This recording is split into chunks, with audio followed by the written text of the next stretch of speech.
ಎಲ್ರಿಗೂ ನಮಸ್ಕಾರ.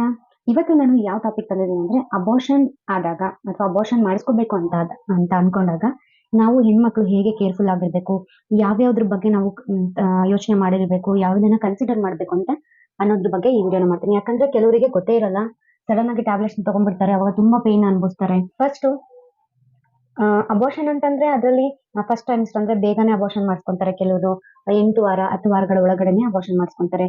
ಕೆಲವರಿಗೆ 12 ವಾರ ದಾಟಿದ್ಮೇಲೆ ಅಬೋರ್ಷನ್ ಮಾಡಿಸ್ಕೋಬೇಕಾಗಿ ಬರುತ್ತೆ. ಅದಾದ್ಮೇಲಿಂದ ಅಬೋರ್ಷನ್ ಮಾಡಕ್ ಸಾಧ್ಯ ಇಲ್ಲ. ಸೊ ಈಗ ನಿಮ್ಗೆ 8 ವಾರ ಅಂದ್ರೆ 2 ತಿಂಗಳು 2.5 ತಿಂಗಳು 3 ತಿಂಗಳು ಒಳಗಡೆ ಇರುತ್ತೆ. ಸೊ ಮಗುಗೇನೋ ತೊಂದರೆ ಇರುತ್ತೆ, ನಿಮ್ಗೆ ಅಬೋರ್ಷನ್ ಹೇಳ್ಬೋದು. ಅಥವಾ ನಿಮ್ಗೆ ಮಗು ಬೇಡ ಅಂತ ಹೇಳ್ಬಿಟ್ಟು ನೀವು ಅಬೋರ್ಷನ್ ಮಾಡ್ಕೊಬಹುದು.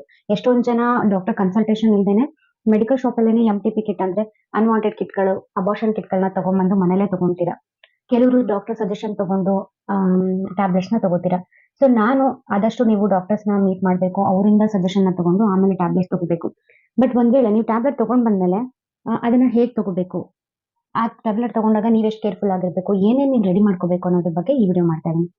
ಸೊ MTP ಕಿಟ್ ಅಥವಾ ಅನ್ವಾಂಟೆಡ್ ಕಿಟ್ ಅಂದ್ರೆ ಇದೊಂದು ಕಿಟ್ ಬರುತ್ತೆ, ಹೌದಲ್ವಾ? ಅದರಲ್ಲಿ 5 ಮಾತ್ರೆ ಇರುತ್ತೆ. ಸೊ ಅದನ್ನ ಎಷ್ಟು ಸ್ಟೆಪ್ಸ್ ಅಲ್ಲಿ ಕೊಟ್ಟಿದ್ದಾರೆ ಅವರು.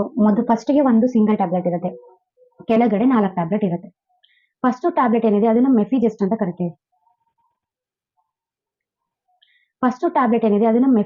ಕರಿತೀವಿ. ಸೊ ಈ ಟ್ಯಾಬ್ಲೆಟ್ ನ ಇದು ಒಂದು ಸಿಂಗಲ್ ಟ್ಯಾಬ್ಲೆಟ್, ಅದ್ರ ಕೆಳಗಡೆ ಬರೋ ಟ್ಯಾಬ್ಲೆಟ್ಸ್ 4 ಇರುತ್ತೆ, ಅದನ್ನ ಮೀಸೋಪ್ರಸ್ಟೋಲ್ ಟ್ಯಾಬ್ಲೆಟ್ಸ್ ಅಂತ ಕರಿತೀವಿ. ಸೊ ಯಾಕೆ ಇದನ್ನ ಹಿಂಗೆ ಡಿವೈಡ್ ಮಾಡಿದ್ದಾರೆ, ಇದನ್ನ ಯಾವ ರೀತಿ ತಗೋಬೇಕು ಅನ್ನೋದು ಕೂಡ ಇಂಪಾರ್ಟೆಂಟ್. ಮೊದಲನೇಗೆ ಫಸ್ಟ್ ಗೆ ಏನು ಸಿಂಗಲ್ ಟ್ಯಾಬ್ಲೆಟ್ ಇರುತ್ತಲ್ವಾ, ಸೊ ಅದನ್ನ ನೀವು ಯಾವಾಗ ತಗೊಳ್ತೀರಾ, ಅದನ್ನ ತಗೊಂಡಾದ್ಮೇಲೆ 48 ಗಂಟೆಗಳ ಬಿಟ್ಟು ಮೇಲೆ ಉಳಿದಂತ ಮಾತ್ರೆಗಳನ್ನ ತಗೋಬೇಕು. ಫಾರ್ ಎಕ್ಸಾಂಪಲ್ ಡಾಕ್ಟರ್ಸ್ ಕನ್ಫ್ಯೂಸ್ ಆಗ್ಬಾರ್ದು ಅಂತ ನೀವು ಅಬೋರ್ಷನ್ಗೆ ಅಂತ ಹೋದಾಗ ಅವ್ರು ನಿಮ್ಗೆ ಏನ್ ಹೇಳ್ತಾರೆ, ಬೆಳಗ್ಗೆ 8 ಗಂಟೆಗೆ ತಗೊಳ್ಳಿ ಅಥವಾ 10 ಗಂಟೆಗೆ ತಗೊಳ್ಳಿ ಅಥವಾ ಅಂತ ಹೇಳ್ತಾರೆ. ಅಂದ್ರೆ ಒಂದು ಟೈಮಿಂಗ್ ಕೊಡ್ತಾರೆ. ಆಕ್ಚುಲಿ ಇರೋದು ನೀವು ಅದನ್ನ ಟ್ಯಾಬ್ಲೆಟ್ ನ ತಗೊಂಡು 48 ಅವರ್ಸ್ ಆದ್ಮೇಲೆ ಅಂದ್ರೆ 48 ಗಂಟೆಗಳಾದ್ಮೇಲೆ ಉಳಿದಿರೋ 4 ಮಾತ್ರೆಗಳನ್ನ ತಗೋಬೇಕು ಅಂತ. ಸೊ ಫಾರ್ ಎಕ್ಸಾಂಪಲ್ ಇವತ್ತು ಸೋಮವಾರ ಅಂತ ಇಟ್ಕೊಳ್ಳಿ. ಸೋಮವಾರದ ದಿನ ನೀವು ಮೆಫಿಜಸ್ ಟ್ಯಾಬ್ಲೆಟ್ ನ ತಗೊಂಡ್ರಿ ಅಂದ್ರೆ ಮೊದಲನೇ ಮಾತ್ರೆನ ತಗೊಂಡ್ರಿ, ಎಷ್ಟ್ ಗಂಟೆಗೆ ತಗೊಂಡ್ರಿ, 8 ಗಂಟೆಗೆ ತಗೊಂಡ್ರಿ ಅಂತಂದ್ರೆ ಉಳಿದಿರೋ ಮಾತ್ರೆನ ಯಾವಾಗ ತಗೋಬೇಕು, 48 ಗಂಟೆ ಆದ್ಮೇಲೆ. ಅಂದ್ರೆ ಸೋಮವಾರ ಬಿಟ್ಟು ಮಂಗಳವಾರ ಅಂದ್ರೆ 24 ಗಂಟೆ ಆಯ್ತಾ, ಬುಧವಾರ 8 ಗಂಟೆಗೆ ನೀವು ಸೋಮವಾರ 8 ಗಂಟೆಗೆ ತಗೊಂಡಿದ್ರೆ ಬುಧವಾರ 8 ಗಂಟೆಗೆ ಅಲ್ಲಿಗೆ 48 ಗಂಟೆಗಳು ಆಗತ್ತೆ. ಸೊ ಆಮೇಲೆ ಉಳಿದಿರೋ ಮಾತ್ರೆನ ತಗೋಬೇಕು. ಉಳಿದಿರೋ ಮಾತ್ರೆನ ಹೇಗ್ ತಗೋಬೇಕು, ಕೆಲವೊಂದು ಡಾಕ್ಟರ್ ಅಡ್ವೈಸ್ ಮಾಡ್ತಾರೆ ಅದನ್ನ ಬೆಳಗ್ಗೆ ರಾತ್ರಿ 2 ದಿನ ತಗೊಳ್ಳಿ ಅಂತ ಹೇಳ್ತಾರೆ. ಇನ್ನು ಕೆಲವರು 2 ಮಾತ್ರೆನ ಬೆಳಗ್ಗೆ ತಗೊಳ್ಳಿ, 2 ಮಾತ್ರೆನ ರಾತ್ರಿ ತಗೊಳ್ಳಿ ಅಂತ ಹೇಳ್ತಾರೆ. ಇನ್ನು ಕೆಲವು ಡಾಕ್ಟರ್ 3 ಮಾತ್ರೆನ ಒಟ್ಟಿಗೆ ತಗೊಳ್ಳಿ, ಉಳಿದಿರೋ ಮಾತ್ರೆನ ಬಿಡಿ ಅಂತ ಹೇಳ್ತಾರೆ. ಬಟ್ ಆಕ್ಚುಲಿ ನೀವು ಯಾಕಂದ್ರೆ ಆಲ್ರೆಡಿ ತುಂಬಾ ಪೇನ್ ನಿಮ್ಗೆ ಬರ್ತಿರುತ್ತೆ, ಸೊ ಹಾಗಾಗಿ ಎಲ್ಲಾ ಮಾತ್ರೆ ಒಟ್ಟಿಗೆ ತಗೊಂಡ್ರೆ ನಿಮ್ಗೆ ಪೇನ್ ತುಂಬಾ ತಡೆಯಕ್ಕಾಗದೆ ಇರ್ಬೋದು. ಸೊ ಹಾಗಾಗಿ ನೀವು 2 ಮಾತ್ರೆನ ಮೊದಲು ತಗೊಂಡು ಇನ್ನೆರಡು ಮಾತ್ರೆನ ರಾತ್ರಿ ತಗೋಬಹುದು. ಅಂದ್ರೆ ಸೋಮವಾರ ಬೆಳಗ್ಗೆ 8 ಗಂಟೆಗೆ ನೀವೇನು 1 ಮಾತ್ರೆ ತಗೊಂಡಿರ್ತೀರಾ, ಬುಧವಾರ ಬೆಳಗ್ಗೆ ಉಳಿದಿದೆ ಮೇಲಿನ 2 ಮಾತ್ರೆ ತಗೊಳ್ಳಿ, ಬುಧವಾರ ರಾತ್ರಿಗೆ ಕೆಳಗಡೆ ಉಳಿದಿರೋ 2 ಮಾತ್ರೆನ ತಗೋಬಹುದು. ಸೊ ನಾನ್ ಇವಾಗ ಏನ್ ಹೇಳ್ಬೇಕಂತಿದ್ದೀನಿ ಅಂದ್ರೆ, ಆ ಕಿಟ್ ಅಲ್ಲಿ 5 ಮಾತ್ರೆ ಏನಿದೆಯಲ್ಲ ಅದ್ರ ಕೆಲಸ ಏನು. ಯಾಕಂದ್ರೆ ಗೊತ್ತಿಲ್ಲದೆ ನೀವು ತಗೊಂಡ್ರೆ ನೀವು ಆ ಪೇನ್ ನೀವೇನು ಅನುಭವಿಸ್ತಾ ಇರ್ತೀರಾ, ಅದಕ್ಕೆ ಏನು ಗೊತ್ತಿಲ್ಲ, ನೀವು ಆ ಪೇನ್ ತಡ್ಕೊಳ್ಳೋದಕ್ಕಿಂತ ಗೊತ್ತಿದ್ದು ತಡ್ಕೊಂಡ್ರೆ ಇದಕ್ಕೋಸ್ಕರನೇ ಈಗ ಆಗ್ತಿದೆ ಅನ್ನೋದು ನಿಮ್ಗೆ ಅರ್ಥ ಆಗುತ್ತೆ. ಫಸ್ಟ್ ಮಾತ್ರೆ ಏನಿರುತ್ತೆ ಇದು ನಿಮ್ಗೆ ಅಬೋರ್ಷನ್ಗೆ ರೆಡಿ ಮಾಡುತ್ತೆ. ಅಂದ್ರೆ ನಿಮ್ಮ ಗರ್ಭ ಚೀಲ ಅಥವಾ ನಿಮ್ಮ ಸರ್ವಿಕ್ಸ್ ಅಂತ ಏನ್ ಹೇಳ್ತೀವಿ, ಚೀಲದ ಬಾಯಿ, ಹೊರಗಡೆ ಬಾಯಿ ಅಂತ ಏನ್ ಹೇಳ್ತೀವಿ, ಮೌತ್ ಆಫ್ ದಿ ಸರ್ವಿಕ್ಸ್ ಅಂತ ಮೌತ್ ಆಫ್ ದ ಯುಟ್ರಸ್ ಅಂತ ಏನ್ ಕರಿತೀವಿ, ಅದನ್ನ ನಾವು ಸರ್ವಿಕ್ಸ್ ಅಂತೀವಿ. ಸೊ ಆ ಸರ್ವಿಕ್ಸ್ ಅಂತ ಅದು ಸಾಫ್ಟ್ ಆಗ್ಬೇಕು, ಯಾಕಂದ್ರೆ ಅದು ಹಾರ್ಡ್ ಇರುತ್ತೆ, ಅದು ಸಾಫ್ಟ್ ಆಗ್ಬೇಕು. ಸಾಫ್ಟ್ ಆಗಿ ಒಳಗಡೆ ಏನು ಅಬೋರ್ಷನ್ ಪ್ರಾಡಕ್ಟ್ಸ್ ಏನಿರುತ್ತೆ ಅದು ಎಲ್ಲ ಪೀಲ್ ಆಫ್ ಆಗ್ಬೇಕಂದ್ರೆ ಗರ್ಭಕೋಶದಿಂದ ಬಿಡ್ತಾ ಹೋಗ್ಬೇಕು. ಸೊ ಇದಕ್ಕೆ ನಿಮ್ಗೆ 48 ಗಂಟೆ ಬೇಕು ಆ ಮಾತ್ರೆ ತಗೊಂಡು ಅದೆಲ್ಲ ಪ್ರೊಸೀಜರ್ ಆಗಕ್ಕೆ. ಸೊ ಈ ಟೈಮಲ್ಲಿ ನಿಮ್ಗೆ ಅಷ್ಟೊಂದು ನೋವಿರಲ್ಲ, ಸ್ವಲ್ಪ ನೋವು ಬರ್ತಾ ಇರುತ್ತೆ, ಬಟ್ ತುಂಬಾ ನೋವಿರಲ್ಲ. ಸೊ ನೀವು ತಡ್ಕೊಳ್ಳುವಷ್ಟು ಕ್ಯಾಪಬಿಲಿಟಿ ಇರುತ್ತೆ ನಿಮ್ಗೆ. ಅಂದ್ರೆ ಸೊ ನೀವು ಅಷ್ಟೊಂದು ಪೇನ್ ಏನು ಇರಲ್ಲ ಆಗ.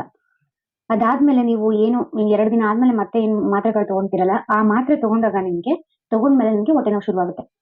ಹೊಟ್ಟೆ ನೋವು ಶುರು ಆದ್ಮೇಲೆ ಬ್ಲೀಡಿಂಗ್ ಶುರುವಾಗುತ್ತೆ. ಬ್ಲೀಡಿಂಗ್ ಆಗ್ತಾ ಆಗ್ತಾ ಪ್ರಾಡಕ್ಟ್ಸ್ ಎಲ್ಲ ಹೋಗುವಾಗ ತುಂಬಾ ಕ್ಲಾಟ್ಸ್, ಬ್ಲೀಡಿಂಗು ಎಲ್ಲ ಹೋಗೋಕ್ ಶುರು ಆಗುತ್ತೆ. ಸೊ ಅಂದ್ರೆ ನಿಮ್ಗೆ ಬ್ಲೀಡಿಂಗ್ 6 ಅವರ್ to 8 ಅವರ್ಸ್ ಇರುತ್ತೆ. ಸೊ ಆಮೇಲೆ ನೀವು ರಾತ್ರಿ ಉಳಿದಿದ್ ಮಾತ್ರೆ ತಗೊಂಡ್ರೆ ಮತ್ತೆ ಉಳಿದಿದ್ದು ಏನಿರುತ್ತೆ, ಯುಟ್ರಸ್ ಅಲ್ಲಿ ಉಳಿದಿರೋ ಪ್ರಾಡಕ್ಟ್ಸ್ ಏನಿರುತ್ತೆ ಅಥವಾ ಪ್ರೆಗ್ನೆನ್ಸಿಗೆ ಸಂಬಂಧಪಟ್ಟಿದ್ದು ಏನಿರುತ್ತೆ ಗರ್ಭಕೋಶದಲ್ಲಿ ಅದೆಲ್ಲ ಆಚೆ ಹೋಗುತ್ತೆ. ಸೊ ಈಗ ಆ ಪೇನ್ ತುಂಬಾ ತಡ್ಕೊಳಕ್ಕಾಗದಿರೋ ಪೇನ್ ಬಂದಾಗ ನೀವ್ ಏನ್ ಮಾಡ್ಬೇಕು, ನೀವ್ ಯಾವ ರೀತಿ ಸಿದ್ಧತೆನ ಮಾಡ್ಕೋಬೇಕು. ಅಫ್ಕೋರ್ಸ್ ಅಬೋರ್ಷನ್ ಅಂದ್ರೆ ಇದು ಪೇನ್ಫುಲ್ ಪ್ರೊಸೀಜರ್, ಯಾಕಂದ್ರೆ ಒಂದು ಜೀವನ ನಾವು ಒಂದು ಸಿಸ್ಟಮ್ ಇಂದ ತೆಗಿತಾ ಇರ್ತೀವಿ. ಸೊ ಆ ಪ್ರೊಸೀಜರ್ ಏನಿದೆ ಅದು ತುಂಬಾನೇ ಪೇನ್ಫುಲ್ ಆಗಿರುತ್ತೆ. ಸೊ ಈ ಪೇನ್ಫುಲ್ ಪ್ರೊಸೀಜರ್ಗೆ ನೀವು ಮೆಂಟಲಿ ಫಿಸಿಕಲಿ ಪ್ರಿಪೇರ್ ಆಗಿರ್ಬೇಕು. ಯಾವ್ದೇ ಕಾರಣಕ್ಕೂ ಈ ಕೆಳಗಡೆ 4 ಮಾತ್ರೆನ ತಗೊಳ್ಳುವಾಗ ನಿಮ್ ಜೊತೆಗೆ ಯಾರು ಇಲ್ದಿರೋ ತರ ನೋಡ್ಕೋಬೇಡಿ, ಯಾರಾದ್ರೂ ಒಬ್ರು ನಿಮ್ಗೆ ಜೊತೆಗಿರ್ಲೇಬೇಕು. ಒಂದು. ಆಮೇಲೆ ತುಂಬಾ ನೀರ್ನ ಕುಡಿಬೇಕು. ಹಾಗೇನೆ ತುಂಬಾ ಹೊಟ್ಟೆ ನೋವು ಬರ್ತಿರುವಾಗ ನೀವು ಸ್ನಾನ ಮಾಡಿದ್ರೆ, ಸ್ವಲ್ಪ ವಾರ್ಮ್ ವಾಟರ್ ಅಲ್ಲಿ ಸ್ನಾನ ಮಾಡಿದ್ರೆ ಸ್ವಲ್ಪ ಪೇನ್ ರಿಲೀಫ್ ಆಗುತ್ತೆ. ಹಾಗೇನೆ ನಿಮ್ಗೆ ಪೇನ್ ಕಿಲ್ಲರ್ ಬ್ರೂಫಿನ್ ಅಂತ ಟ್ಯಾಬ್ಲೆಟ್ ಬರುತ್ತೆ, ಅಥವಾ ಪೇನ್ ಕಿಲ್ಲರ್ ನಿಮ್ ಡಾಕ್ಟರ್ ಯಾವ್ದು ಅಡ್ವೈಸ್ ಮಾಡ್ತಾರೋ ಅದನ್ನ ಆ ಪೇನ್ ಕಿಲ್ಲರ್‌ನ ತಂದಿಟ್ಕೊಂಡ್ರೆ, ಸೊ ನೀವು ಆ ಟೈಮಲ್ಲಿ ನಿಮ್ಗೆ ಏನ್ ಪೇನ್ ಬರ್ತಿರುತ್ತೆ ಆ ಟೈಮಲ್ಲಿ ಆ ಟ್ಯಾಬ್ಲೆಟ್‌ನ ತಗೊಂಡ್ರೆ ನೀವು ಸ್ವಲ್ಪ ಆರಾಮಾಗ್ತೀರಾ. ಸೊ ತುಂಬಾ ಹೊಟ್ಟೆ ನೋವು ಬರ್ತಾ ಇದೆ ಅಂತೇಳಿ ಗಾಬರಿ ಆಗೋದ್ಕಿಂತ, ಸೊ ಏನ್ ಈ ಮುಂಜಾಗ್ರತೆ ಕ್ರಮಗಳನ್ನ ವಹಿಸ್ಕೋಬಹುದು ಅದನ್ನೆಲ್ಲ ನೀವು ಮಾಡ್ಕೋಬಹುದು. ಆಮೇಲೆ ಸ್ವಲ್ಪ ಹೊಟ್ಟೆ ಮೇಲೆ ನೀವು ಹಾಟ್ ವಾಟರ್ ಬ್ಯಾಗ್ ಅಂತ ಹೇಳ್ತಾರೆ, ಅದನ್ನ ಇಟ್ಕೋಬಹುದು. ಅಂದ್ರೆ ಬಿಸಿ ಶಾಖನ ಕೊಟ್ಕೋಬಹುದು, ಅಥವಾ ನಿಮ್ ಮನೇಲಿ ಅದಿಲ್ಲ ಅಂದ್ರೆ ಬಿಸಿನೀರಲ್ಲಿ ಬಟ್ಟೆನ ಅದ್ದಿಬಿಟ್ಟು ಅದನ್ನ ಹೊಟ್ಟೆ ಮೇಲೆ ಹಾಕೋಬಹುದು. ಸೊ ಅದರಿಂದ ಕೂಡ ನಿಮ್ಗೆ ಪೇನ್ ಸ್ವಲ್ಪ ರಿಲೀಫ್ ಆಗುತ್ತೆ. ಸೊ ಇದೇನಿದೆಯಲ್ಲ ಇದೊಂದು 6 ಅವರ್ಸ್ ಇರುತ್ತೆ ಅಷ್ಟೇನೆ. ಪೇನು ಏನಿರುತ್ತೆ ನೀವು ಟ್ಯಾಬ್ಲೆಟ್ ತಗೊಂಡು 6 ಟು 8 ಅವರ್ಸ್ ಇರುತ್ತೆ.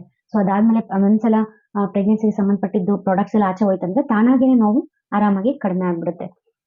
ಸೊ ಈ ಟ್ಯಾಬ್ಲೆಟ್ಸ್ ಜೊತೆಗೆ ಕೆಲವೊಂದು ಡಾಕ್ಟರ್ಸ್ ನಿಮ್ಗೆ ಆಂಟಿಬಯೋಟಿಕ್ಸ್ ಅಡ್ವೈಸ್ ಮಾಡಿರ್ತಾರೆ. ಯಾಕಂದ್ರೆ ಅಬಾರ್ಷನ್ ಆದಾಗ ಏನಾದ್ರೂ ಸ್ವಲ್ಪ ಪ್ರಾಡಕ್ಟ್ಸ್ ಏನಾದ್ರು ಸ್ವಲ್ಪನೇ ಉಳ್ಕೊಂಡಿದ್ರೆ ಇನ್ಫೆಕ್ಷನ್ ಆಗೋ ಸಾಧ್ಯತೆ ಇರುತ್ತೆ ಅಂತ ನಿಮ್ಗೆ ಅಬಾರ್ಷನ್ ಕಿಟ್ ಜೊತೆಗೆ ಕೆಲವರೆಲ್ಲ ಆಂಟಿಬಯೋಟಿಕ್ ಟ್ಯಾಬ್ಲೆಟ್ಸ್ ಅಡ್ವೈಸ್ ಮಾಡಿರ್ತಾರೆ.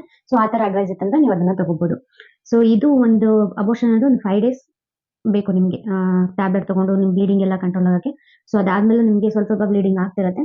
ಮ್ಯಾಕ್ಸಿಮಮ್ ನೀವು ಟ್ಯಾಬ್ಲೆಟ್ ತಗೊಂಡಾದ್ಮೇಲೆ 1 ವೀಕ್ ಒಳಗಡೆ ಕಂಪ್ಲೀಟ್ ಆಗಿ ಬ್ಲೀಡಿಂಗ್ ನಿಂತೋಗ್ಬಿಡುತ್ತೆ.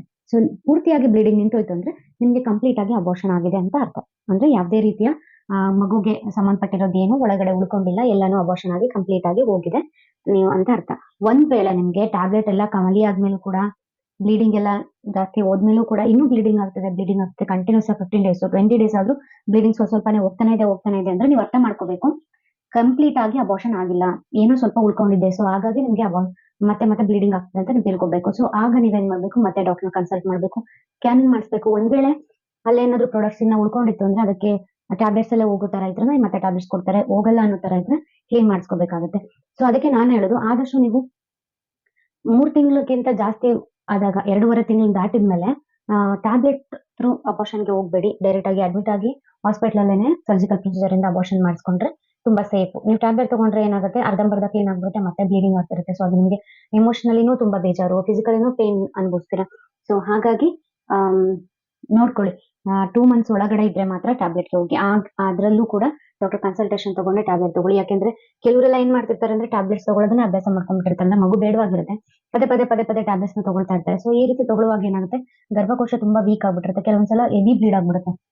ಹೆವಿ ಬ್ಲೀಡಿಂಗ್ ಆದಾಗ ತುಂಬಾ ಸುಸ್ತಾಗಿ ಮನೇಲೇನೆ ತುಂಬಾ ಟಯರ್ಡ್ ಆಗಿ ಸುಸ್ತಾಗಿ ಹಾಸ್ಪಿಟ್ಲಿಗೆ ಹೋಗೋತ್ತಿಗೆ ಎಷ್ಟೊಂದ್ ಜನ ತೀರೋಗಿರ್ತಾರೆ. ಮತ್ತೆ ಹಾಸ್ಪಿಟ್ಲಿಗೆ ಹೋಗೋದ್ರೊಳಗೆ ಆ ಪೇನ್ ಏನಿದೆ ಅದನ್ನ ತುಂಬಾ ಇದ್ ಮಾಡ್ತಿರ್ತಾರೆ. ಬ್ಲಡ್ ಲಾಸ್ ತುಂಬಾ ಆಗಿರುತ್ತೆ. ಹಾಸ್ಪಿಟಲ್ ಸುಮಾರು ದಿನ ಅಡ್ಮಿಟ್ ಆಗ್ಬೇಕಾಗಿ ಬರುತ್ತೆ. ಸೊ ಅದಕ್ಕೋಸ್ಕರ ಈ ಟ್ಯಾಬ್ಲೆಟ್ ತಗೊಳ್ಳೋದು ಅಥವಾ ಅಬಾರ್ಷನ್ ಮಾಡ್ಕೊಳ್ಳೋದನ್ನೇ ಅಭ್ಯಾಸ ಮಾಡ್ಕೋಬಾರ್ದು. ಸೊ ನಿಮಗೆ ಮಗು ಬೇಕಾಗಿಲ್ಲ ಅಂದ್ರೆ ಮೊದಲನೇ ಡಿಸೈಡ್ ಮಾಡ್ಕೊಂಡು ಯಾವ್ದಾದ್ರು ಒಂದು ಕಾಂಟ್ರಾಸೆಪ್ಟಿವ್ ಕಪಾಟಿನೋ ಇಂಜೆಕ್ಷನ್ ಮಾತ್ರೆನೋ ಯಾವ್ದನ್ನಾದ್ರೂ ಒಂದು ಚೂಸ್ ಮಾಡ್ಕೊಂಡು ಅದನ್ನ ಅಡಾಪ್ಟ್ ಮಾಡ್ಕೊಳ್ಳಿ. ಅಥವಾ ನಿಮ್ಗೆ ಗೊತ್ತಿಲ್ಲದೆ ಆಗೋಯ್ತು ಅಥವಾ ಯಾವ್ದೋ ಕಾಂಟ್ರಾಸೆಪ್ಷನ್ ಫೇಲ್ಯೂರ್ ಆಗಿ ಅಬಾರ್ಷನ್ ಆಗೋಯ್ತು ಅಂದ್ರೆ ಮಾತ್ರ ಟ್ಯಾಬ್ಲೆಟ್ಸ್ ಅದು ಡಾಕ್ಟರ್ ಅಡ್ವೈಸ್ ತಗೊಂಡು ಟ್ಯಾಬ್ಲೆಟ್ಸ್ ತಗೊಳ್ಳಿ. ಸೊ ಈ ವಿಡಿಯೋ ನಿಮ್ಗೆ ಇಷ್ಟ ಆಗಿದೆ ಅನ್ಕೋತೀನಿ. ನೆಕ್ಸ್ಟ್ ಮುಂದಿನ ವಿಡಿಯೋದಲ್ಲಿ ನಿಮ್ಗೆ ಸಿಗ್ತೀನಿ.